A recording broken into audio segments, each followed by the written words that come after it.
And if you said to me, Rick, I'm only joking, I go, well, I know you're fucking only joking. What, you think I'm an idiot? So, you know? So then you come up with an idea and you go, and when I'm writing an idea, I go, that's really funny. And then you try it, and then the audience go, oh, we don't, that's too much. And then by the time it gets to tour, you've kind of taken, the audience have helped you take off the rougher edges, right? But when people, what my work in progress is, sometimes somebody will go, that was offensive. You know, I found it quite offensive what you said on the show. You go, you should have seen it when I first did it. Do you know what I mean? Absolutely, yeah. And I think that it's sort of like a coin sorter, isn't it? You don't have to guide them. They do choose your bits, and you know, and it can be for any reason. I've done a thing that I thought it was okay, it was play, and I did one thing different, and it flew. I did a thing once when I was doing a conversation. Imagine a conversation between Hitler and Nietzsche, right? And it was I won't do it. I can't remember it, but it was how Hitler took Nietzsche the wrong way and did horrendous things, right? And I was doing that, and it was getting a laugh. But it wasn't till Hitler was getting told off that it made it funny. When Nietzsche went, "You've done what? You've killed how many?" And he went, "About 6 million."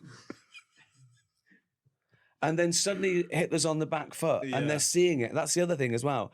You can do, words are great, they're great, but acting it out elevates it. You get 2 hits for the price of 1. So if I do an observation like polar bears have black noses, which they cover up during a hunt, right? I say that, it's quite funny. I then act out the polar bear sneaking up on a penguin and go, you know, and it elevates it because they're seeing it almost. Well, the other thing that you do, without getting too nerdy about it, is you sort of create a set of rules. Like, so you'll do a bit. So I don't want to spoil it for people that haven't seen it, but when you talk about The Exorcist, right, and you talk about the punishment, right? Yeah.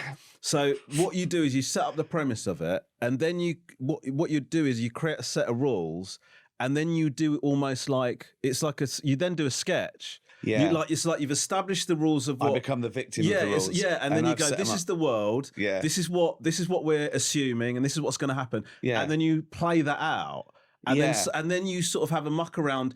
It's almost like you've created a little playroom or something like that. Do you know what I mean? That's exactly right. And, you know, other people do that. They take their observation to the logical conclusion. I've become absolutely consumed by it. There's no way I am in hell doing that thing, and I'm making the most of it. No, it's and you've only got to be a split second ahead of them. It doesn't have to be that complex, or you know. No. Sometimes I have to rush to get to the punchline because they're quite a savvy crowd. They sort of know. I know sort of where he's going here because we've seen him before, type thing. The worst is when I've done, like, you know, when you do, I don't know if this has ever happened to you, but when you do a pause before you drop the punchline, and you hear somebody's... That's honestly... Somebody says it. It's soul destroying. Oh, I don't know what to do. I just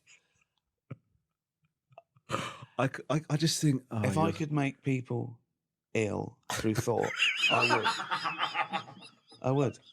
But it was I could, if I could just... My superpower was just giving them, oh, what happened? I don't know, did you shout? Yeah, I did, yeah. Oh, that's why. I know. Yeah.